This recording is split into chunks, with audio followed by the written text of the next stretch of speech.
हरि ओम। ओ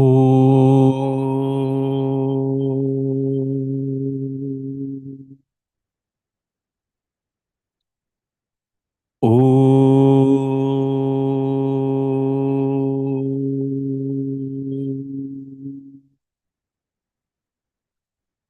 ओ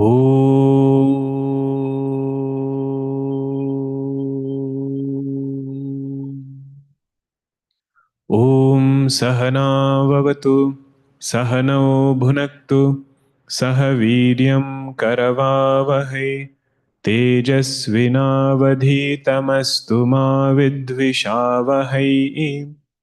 ॐ शान्ति शान्ति शान्तिः। सदाशिवसमारम्भां शङ्कराचार्यमध्यमाम् अस्मदाचार्यपर्यन्तां वन्दे गुरुपरम्परां। रामो राजमणिः सदा विजयते रामं रमेशं भजे। रामेणाभिहता निशाचरचमु रामाय तस्मै नमः। रामान्नास्ति परायणं परतरं रामस्य दासोऽस्म्यहम्। रामे चित्तलयः सदा भवतु मे भो राम मामुद्धर। समस्तजनकल्याणे निरतं करुणामयं नमामि चिन्मयं देवं सद्गुरुं ब्रह्मविद्वरं सद्गुरुं ब्रह्मविद्वरम्। ॐ भद्रं कर्णेभिः शृणुयाम देवाः भद्रं पश्येमाक्षभिर्यजत्राः स्थिरैरङ्गैस्तुष्टुवागुंसस्तनूभिः व्यशेम देवहितं यदायुः। स्वस्ति न इन्द्रो वृद्धश्रवाः स्वस्ति नः पूषा विश्ववेदाः स्वस्ति नस्तार्क्ष्यो अरिष्टनेमिः स्वस्ति नो बृहस्पतिर्दधातु। ॐ शान्ति शान्ति शान्तिः। ॐ श्री चिन्मय सद्गुरवे नमः। ॐ श्री चिन्मय सद्गुरवे नमः। ॐ श्री चिन्मय सद्गुरवे नमः। ॐ श्री चिन्मय सद्गुरवे नमः। ॐ श्री चिन्मय सद्गुरवे नमः। ॐ श्री चिन्मय सद्गुरवे नमः। ॐ श्री चिन्मय सद्गुरवे नमः। ॐ श्री चिन्मय सद्गुरवे नमः। ॐ श्री चिन्मय सद्गुरवे नमः। ॐ श्री चिन्मय सद्गुरवे नमः। ॐ श्री चिन्मय सद्गुरवे नमः। We had seen the summary of the first two khanda of first Mundaka. The beauty of Mundakopanishad is it's very comprehensive. It starts from qualifications of the student, how that student has analyzed the world, gone to a teacher, asked a question, and teacher tells him there are two types of knowledge, higher knowledge and lower knowledge. He could have directly explained what is higher knowledge, but first he takes the trouble to explain what is lower knowledge, what is relative knowledge, so that he can compare it with the result of higher knowledge. So we had seen in the second khanda elaboration on karma. What is the greatness of karma? What is the limitation of karma? Then Upanishad said, banking our whole joy and happiness only on karma, hoping that it will give result, that result we will enjoy and be happy, there is a fallacy in this thinking. First of all, the result is uncertain, and there are so many uncertainties even while doing that karma. A better option is to do karma plus upasana, where the result coming from hard work is also there, and devotion to God, and some higher purposes introduced in that person's life. Most importantly, what upasana will do is it will erase off the desire for some result in this world. If it is done in the right way, upasana, Sadhaka might be getting so many things, but you ask that sadhaka, are you praying to God only for this? He says, I might have started that way, but now I am praying to Bhagwan for the sake of devotion. All other things Bhagwan sends in plenty.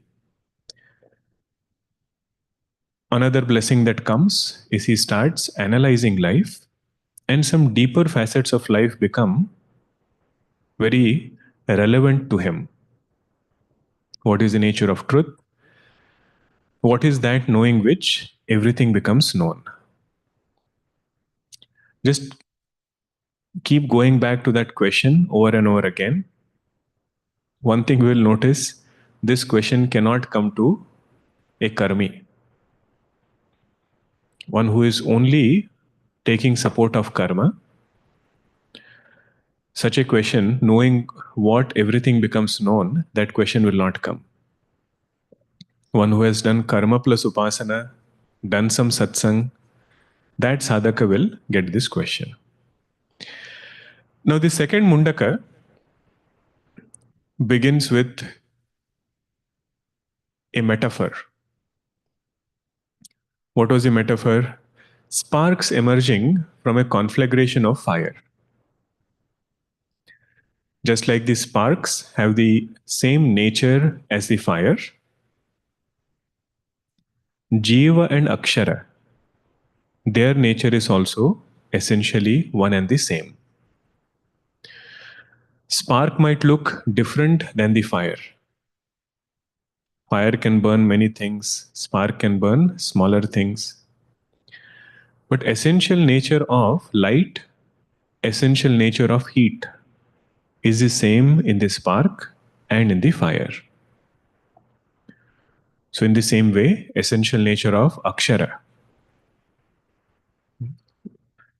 Why do we say essential nature of Akshara? Because Akshara also can be seen as Saguna. Akshara along with creation as conditioning becomes Saguna Akshara. Another name is Bhagavan. Essential nature of Bhagavan and essential nature of Jiva, both are one and the same. Sweeter way to put this is, knowing real nature of God is knowing myself. Knowing real nature of God is knowing my own true nature. Otherwise also true. Discovering my true nature is discovering true nature of God. Isha darshanam swatma rupatah. Raman Maharshi ji said in Upadesha Sara, darshan of the Lord is in the form of self-abidance. Bhagavan says, know me as I am. That doesn't mean one cannot take joy in his saguna form. True sadhana is when we can be comfortable in both waters. Saguna water also and nirguna water also.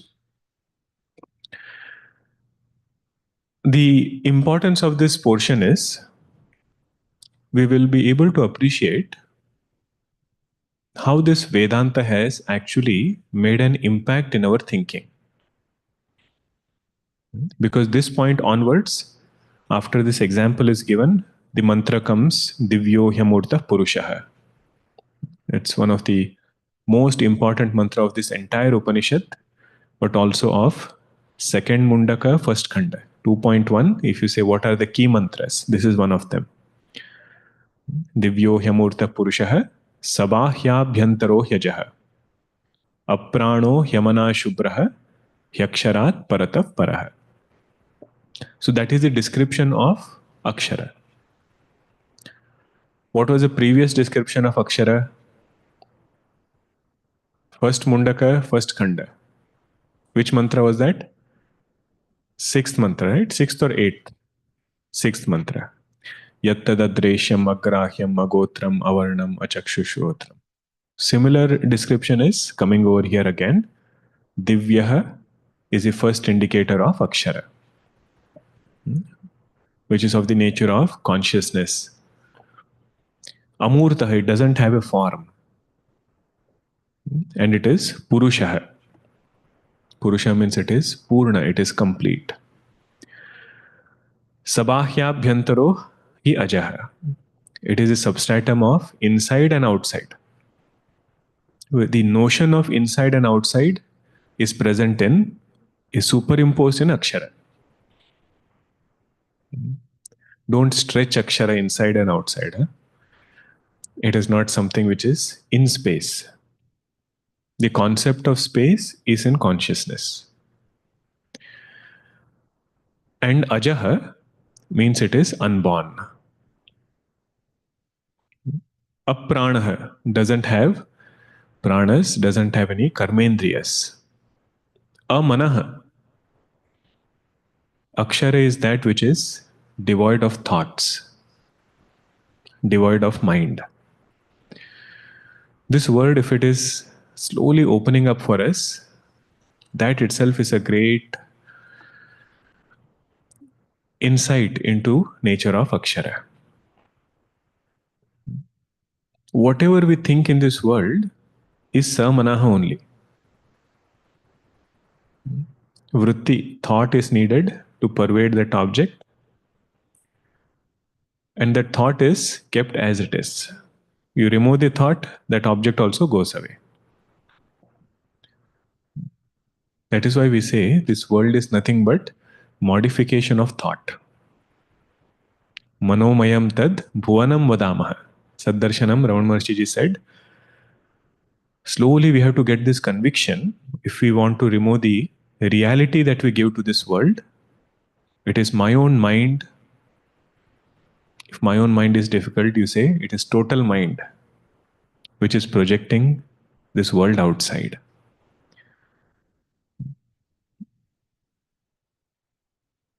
So what is that which is devoid of mind? The Akshara. Akshara is that where there is no trace of thoughts. That is why in meditation technique they emphasize, at least for some duration, we should try to reduce the amount of thoughts first. Because we have to get familiar, right? That there exists a state where there are fewer thoughts or no thoughts. Technically speaking, presence or absence of thought doesn't make any difference to consciousness. But if somebody's mind is racing all the time, and you tell that person consciousness is devoid of thoughts, it will not help. So they say, first with sadhana and upasana, let us reduce the number of thoughts. Puja Gurudev puts it as, quantity and quality of thoughts should be improved. Quantity of thought should be reduced. Quality of thought should be improved. Then direction of thought.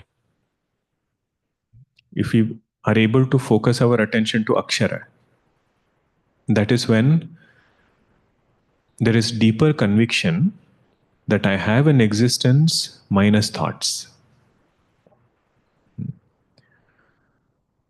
If you read 6th chapter of Bhagavad Gita also, Bhagavan emphasizes this point. Shanai Shanai Uparamet Buddhya Dhruti Gruhitaya. Uparamet means withdraw it. Slowly, slowly withdraw it. Don't force the mind on the first day, but bring it back from wherever it is running outside. And once it settles on the self, mind is turned towards the self, don't disturb it again. Don't get excited that, oh, now I have focused the mind on the self. It's like trying to tell somebody that I am silent. That is how this disturbance of the mind is. But that word amanaha, is something we have to slowly reflect and open up. Taking care of bothering mind, that also has to be done parallelly. But more and more we pay attention to that which is devoid of mind. Slowly this mind quietens down and it also disappears. That is the word amanaha. Shubhraha. Shubhraha means it is devoid of causal body. Aksharat parataf paraha. It is also beyond Maya. Remember, what was the question of Shaunak Maharshi? What is that knowing which everything becomes known? What did Angiras Rishi say? That knowledge is called as Paravidya. And it is knowledge of Akshara. What is Akshara? This mantra. Now, what do I have to understand to be convinced that I have understood the nature of Akshara in true essence? His Akshara is Bhuta Yoni.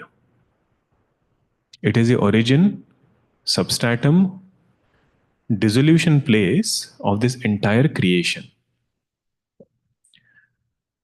If that is the case, whatever I see in creation, where should my mind be? If I am a seeker of truth and the truth is the origin of creation, when I see creation, what should be my ability? I should be able to shift attention to the substratum. So next set of mantras, Upanishad is helping us that these are the things which have emerged from that same Akshara.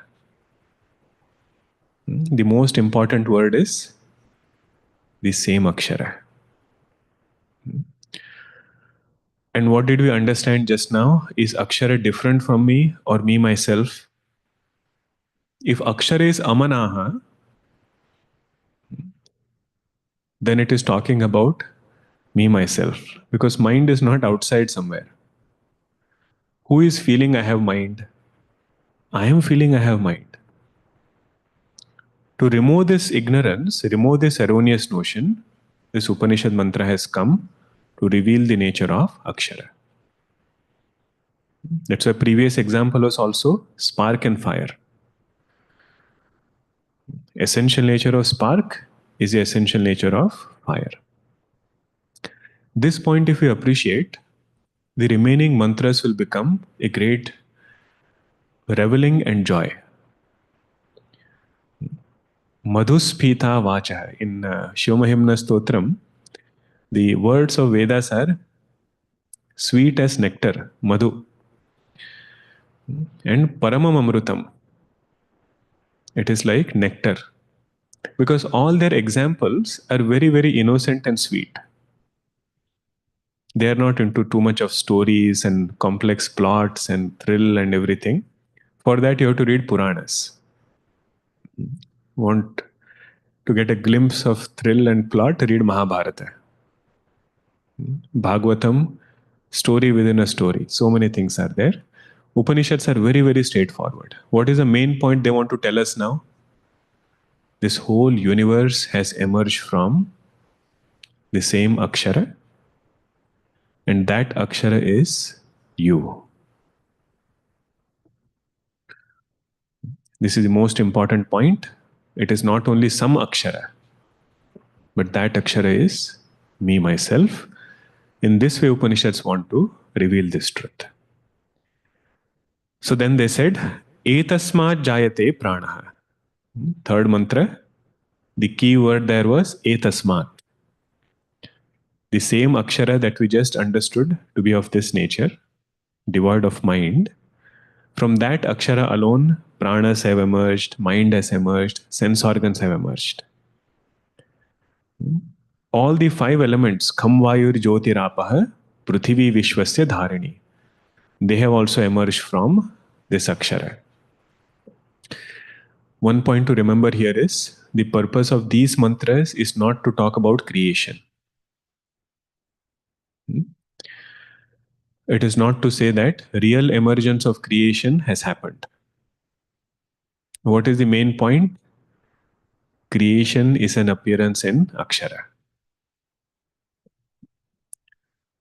Okay.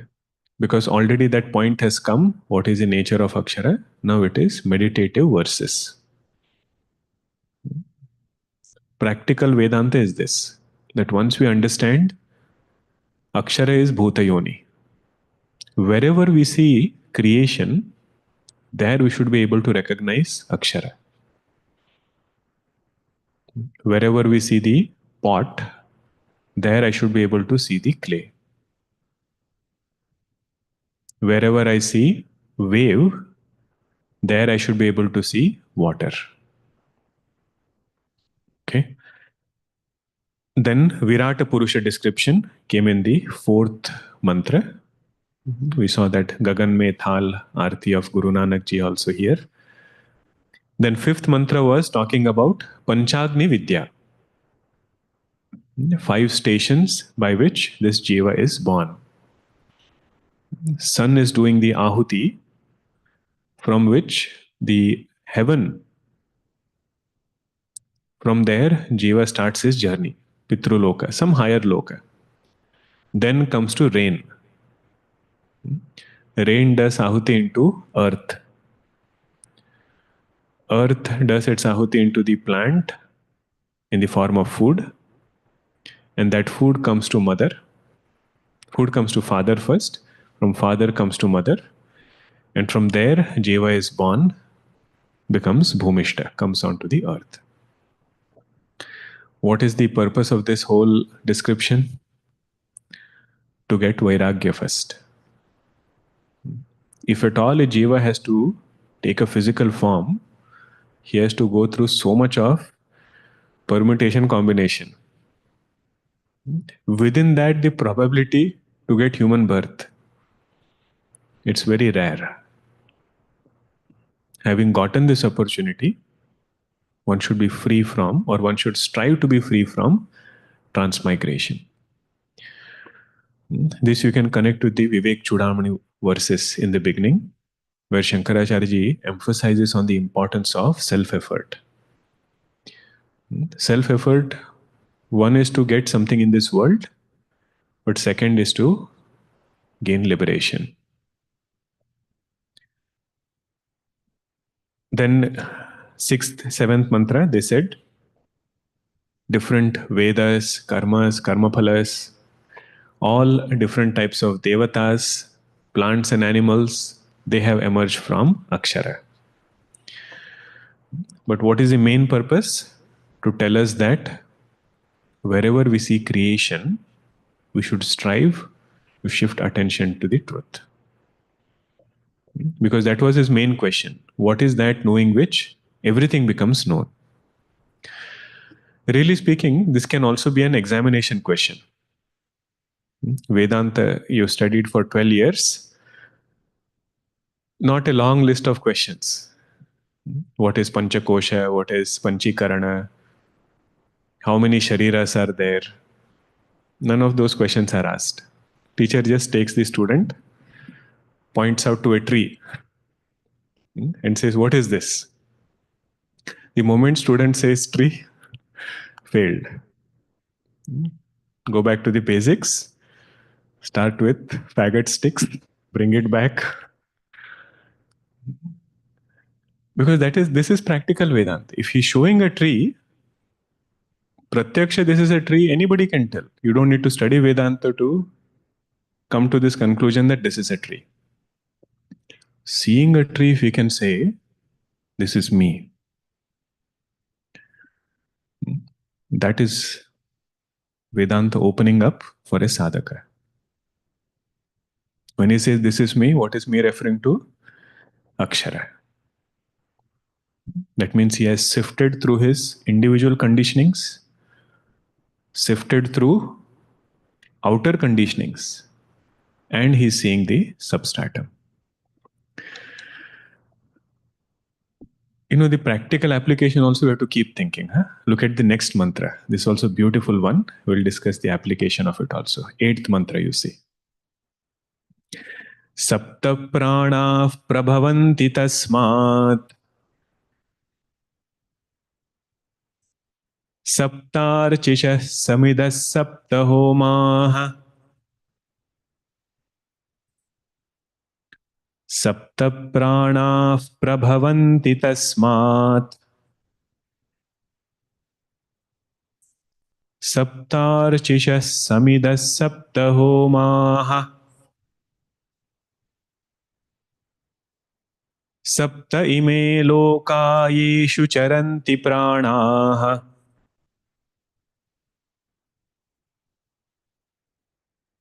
सप्त इमे लोकाः येषु चरन्ति प्राणाः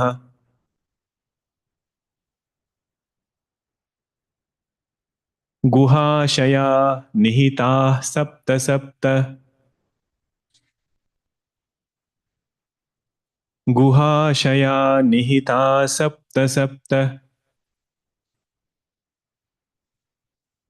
together सप्त प्राणाः प्रभवन्ति तस्मात् सप्तार्चिषः समिदः सप्त होमाः सप्त इमे लोकाः येषु चरन्ति प्राणाः गुहाशया निहिताः सप्त सप्त सप्त प्राणाः प्रभवन्ति तस्मात् तस्मात् means aksharat. From that akshara, 7 pranas have emerged. Now, we have heard of pancha prana. What are these 7 pranas? 2 got added. Shankaracharya says, meaning of the word prana here is indriyas, sense organs. Pranas don't refer to prana apana, vyana udana samana, not those pranas. Prana here refers to indriyas.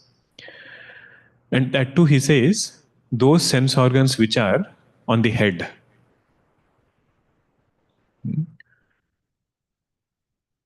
And our commentators are wonderful. They define what is head also. One commentator has said, that which is above the neck is called as head. So you should not have any ambiguity.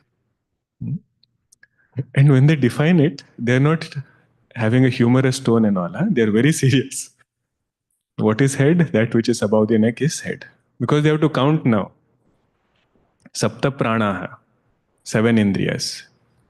So 2 ears, 2 eyes, 2 nostril. Total 6. And speech. That is the 7th one. 2 ears, 2 eyes, 2 nostril, and speech. Ear is jnanendriya because it is taking the input inside. Eyes are also jnanendriya. They are taking the input inside. Nose is also jnanendriya, 2 nostrils. They are taking the smell inside. And speech is karmendriya. So you can also include tongue as taste because that is rasanendriya. Really speaking, in jnanendriya word you are comfortable, right? Organ of perception. Majority of them are in the head. What are the jnanendriyas? Eyes, ears, nose, tongue, taste, and skin. You see where they are placed. Eyes, ears, nose, tongue, and skin. Bhagwan's way it is. That's why he has pointed out here the jnanendriyas, which can also include one karmendriya. So speech, it's acting as a karmendriya also, and tongue is acting as jnanendriya also. So total 7. Sapta pranaha, they have emerged from that akshara. So one thing to do is appreciate the beauty of this indriyas also, how they operate, what they do. But what is the meditation over here? That these indriyas, they are all an appearance in that consciousness. So this mantra is talking about sense perception. If we have that bhavana within us, simple perception of an object, Hearing of sound should remind us of Akshara.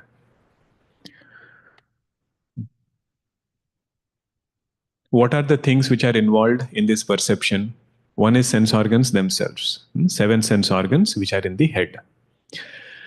Sapta Archishaha. Archishaha means flames. What is the flame representing in the sense organ? The ability of that sense organ to illumine the object.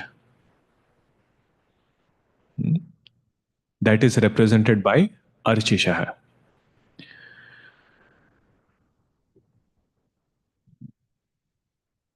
Ability of that sense organ to illumine. Is this ability gross or subtle? Subtle. We are still talking about the subtle ability. Even the 7 sense organs which are described, which are indicated, they are subtle sense organs. The apertures belong to the physical body, where they will operate. For example, eye, this is called as golaka, aperture, which belongs to physical body. Now the ability to illumine, that belongs to the subtle body. So Saptarchisha means the light or the ability in each sense organ to illumine their respective objects. Now what are the objects called? Samidaha. Samidaha means the fuel. Fuel is representative of different Vishayas.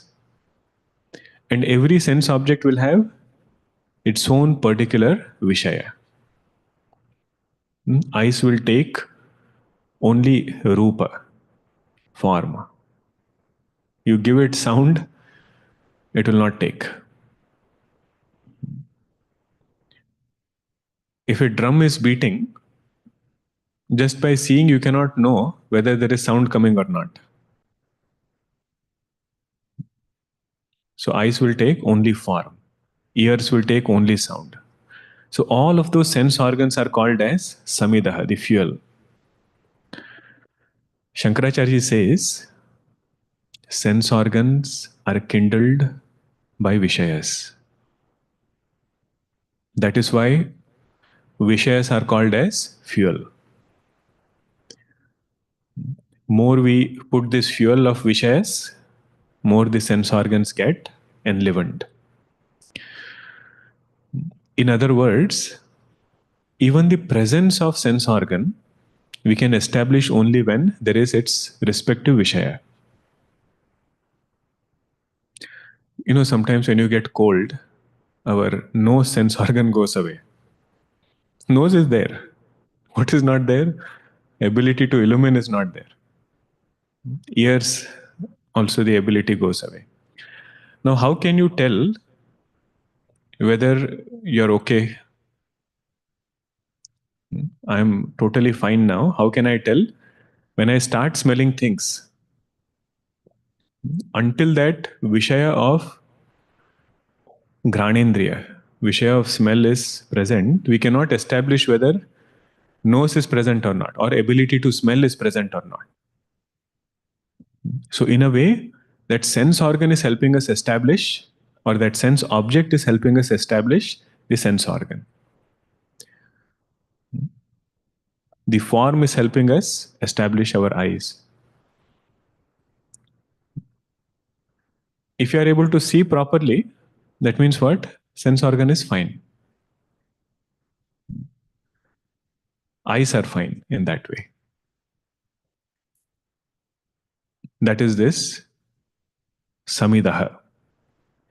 Now comes a very beautiful word, Sapta Homaha. 7 different types of yajna are happening here. Done by whom?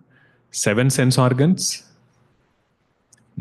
Through their 7 flames, towards their 7 objects which are there. So what is this Sapta Homaha? Sapta Homa refers to the knowledge that takes place when sense organ comes in contact with sense object. The moment I say, I know, Moment I say, I know this sound, I know this form, I know this smell, that understanding, knowledge of I know, that is called as Sapta Homaha. Now, based on Vedanta Sara, I have a question for you all, if you all are ready. Ready? Quiz question, you have to type. What is the technical word for Homaha? This phrase, I know. What is the technical word for that?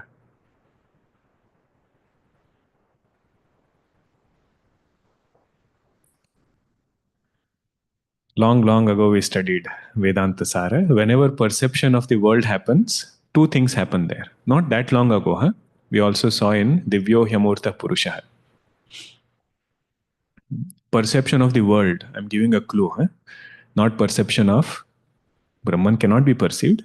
But in Brahma Jnanam, one of these two things is not needed. In perception of the world, both these things are needed. What are these two things called? Oh, you are typing in my other chat. Samvyapti they came up with. What is the precise word for it? It's coming close. Phalavyapti. Phalavyapti is when we say this statement, Aham Janami, I know. Vritti Vyapti is thought pervading that object. And both these things happen without our effort. Otherwise, imagine, to perceive the world, Bhagwan had kept the responsibility of Vritti Vyapti and Phala Vyapti with us. What would happen? Slowly, we will have to take that thought, pervade that object, then bring that object inside and finally say, I know this object. Bhagavan said, don't worry. Both these things will happen without your effort. What is the meditation here? Both these things, the original is Akshara. Akshara alone is appearing as vritti. Akshara alone appears as sense organs. That vritti illumines the sense organ and goes out. Illumines the object outside. Vishayaha. What is Vishaya called here? Samidhaha. Sense organs are called as prana. The illumination of sense organ is called as archishaha, the flame. And finally, when the thought through the sense organ goes out, perceives the sense object, it says, Aham Janami. I know. This is called as Homa. Upanishad Rishi is very comfortable with Homa language. That's why he's using the metaphor of Yajna. Sapta ime lokaha. 7 worlds. These lokaha don't refer to Swargaloka, Brahmaloka. Lokaha here refers to the apertures, golakaha. Where does golakaha, where do the apertures reside? Gross body. Where do the sense organs belong to which body? Subtle body. So these apertures in the gross body, where the sense organs reside, they are also 7 in number. Sapta ime lokaha. Yeshu charanti pranaha. In these 7 apertures, the pranas move about. Which are these pranas? Not prana apana. Prana here again refers to indriyas, sense organs. They move about means they need these golakas to express. If physical eye is not there, subtle body cannot express in that physical eye. So medical science will work on which one? It will work on prana or lokaha. Lokaha, because it belongs to the gross body. Simple eye you take, so many things are there. It has to come, that ray of light has to come, the pupil, the cornea, iris, then inverted image, then the retina. All those things, they belong to what? Lokaha. They are not part of prana. The subtle part is indriyas. The gross part is the aperture, the physical aperture. Sapta ime lokaha yeshu charanti pranaha. Now, remember, right from the time we wake up to the time we go to sleep, this homa is happening continuously. Fortunately, the samagri doesn't run out. Physical homa, if you do continuously, at some point you have to replenish ghee and all the other samidha. You see Bhagwan's homa continuously happening without any lack of resources. But when this jiva goes to sleep, all sense organs fold back. They also sleep. Shankaracharya gives two places where the sense organs sleep. He says, one, they sleep in the body, and second, he says, they sleep in the mind. And he says that is like the cave. Guha shayaha nihitaha. Guha shaya means when jiva goes to sleep, when we go to sleep, all our sense organs, they fold into the mind. One commentator, he says, there is one hita nadi. One subtle nadi is there where the sense organ sleeps. Hita nadi. This actually is a mantra from Upanishad. 4.3.20. That mantra talks about what happens to sense organs when jiva goes to sleep. So you say that sense organ sleeps in hita nadi, which is also representative of the mind. And again, next day when this jiva wakes up, they wake up fresh, ready to start their homa back again. So Bhagwan himself, nihitaha sapta sapta, he has ordained these 7 sets of things in every human being so that this homa happens continuously. What is the main message in this? All the sets of 7 things have emerged from Akshara. What are the 7 sets? 7 indriyas, 7 flames, 7 types of vishayas, 7 types of homa. The knowledge that is taking place of 7 different things through the sense objects, sense organs. Then 7 different types of golakas, apertures. All these things have emerged from Akshara. And while perception is happening, we have to bring this bhavana of homa. What is the primary fire into which all this offering is put? That is Akshara.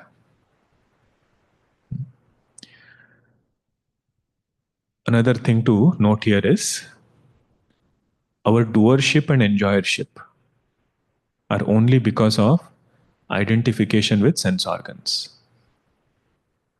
When we identify with Jnanendriya, we become Bhokta. What does Jnanendriya do? Bring information from world to us. That alone is Bhoga. Eyes are doing Bhoga of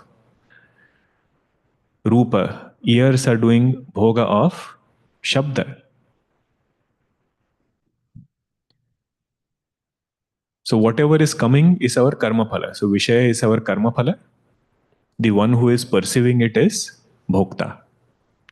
Why did he have to go through this karma phala? Because he was karta before.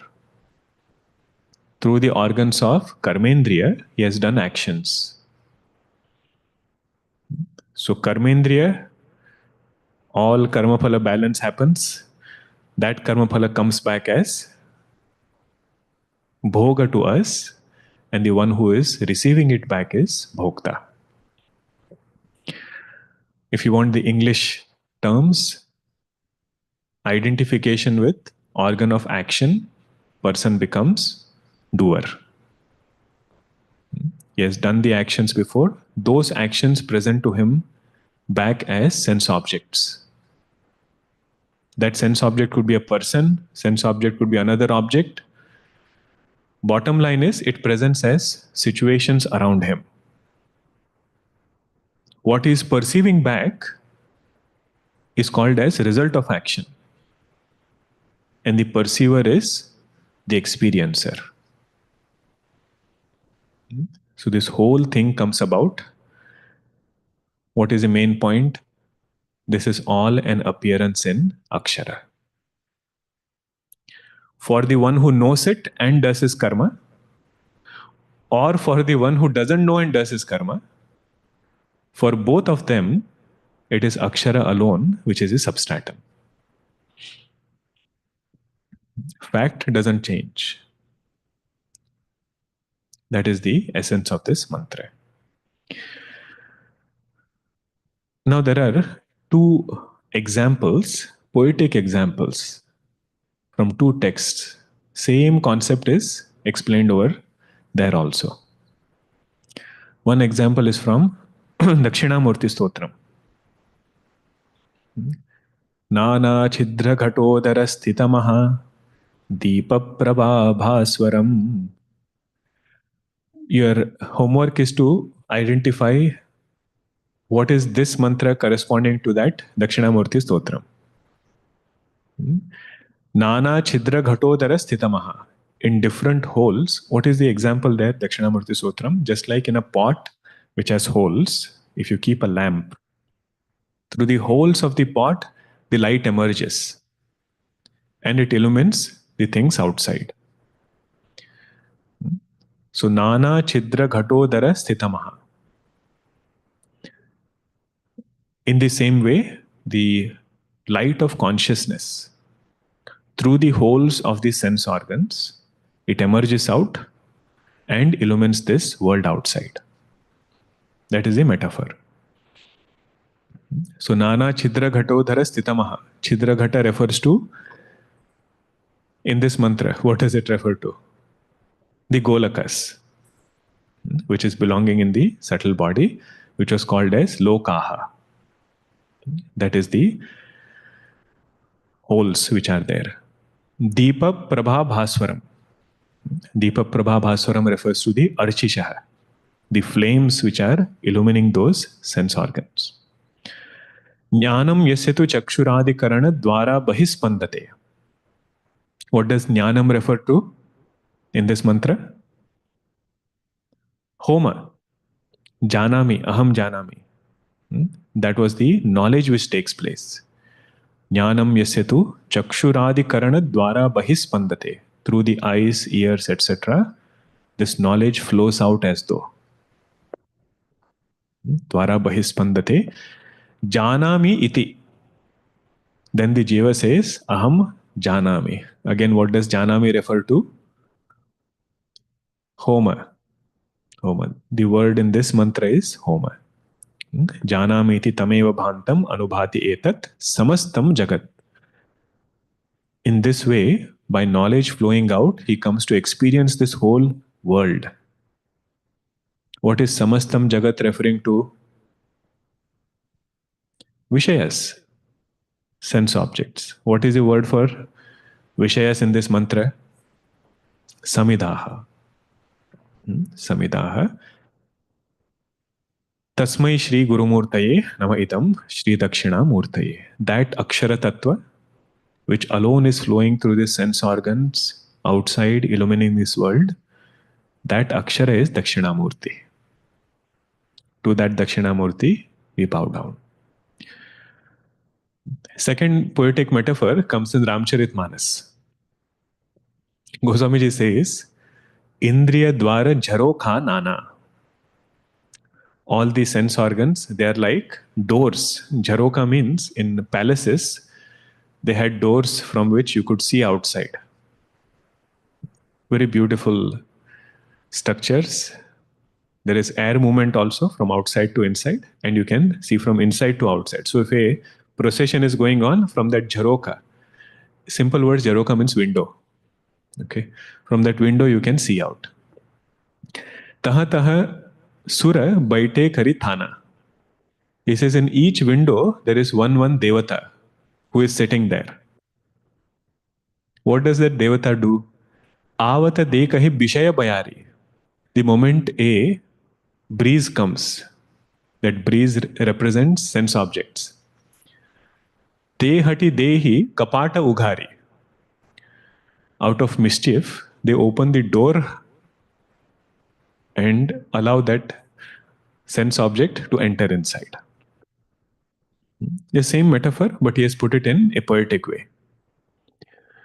These devatas, they are the dwarapalas, sitting at the window. Moment they see something coming, they open the door. In spite of you telling, don't open. Goswamiji says the responsibility or the mischief is of devatas of each sense organ.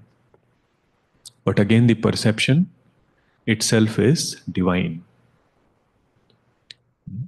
Whatever perception we have of the world is divine. Okay, so what is the practical application? First is this, perception is divine. Second is, this mantra told us sense organs have emerged from Akshara. Where have sense objects emerged from? Same Akshara. And who is this Akshara? It is me. Then you start wondering, why is this sense organ running after sense object? It's an irony, you know. Sense object has emerged from me. Sense organs have emerged from me. The knowledge of sense object happening through sense organ, that Homa is also emerged from me. And the irony is, this sense organ is running after sense object to get joy, which is again my nature.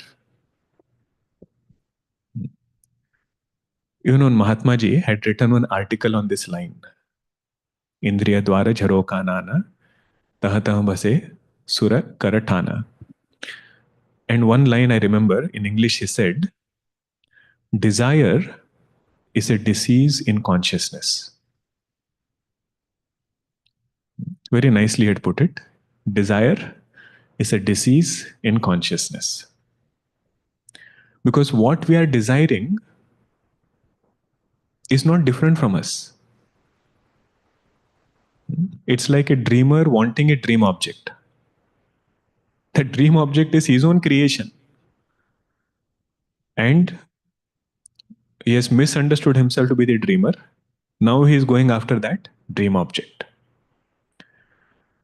In waking world also, the doer and experiencer going after object of this world is the same metaphor. Both are an appearance in Akshara. Both have emerged from Akshara. Forgetting this fact, one runs after the another.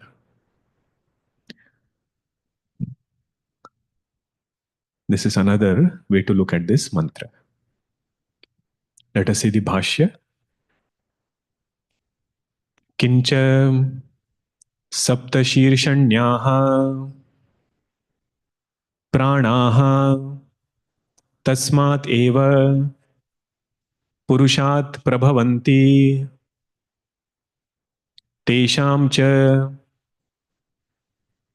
saptarshishah deeptayah swavishaya avadyotanani तथा सप्त समिदः सप्त विषयाः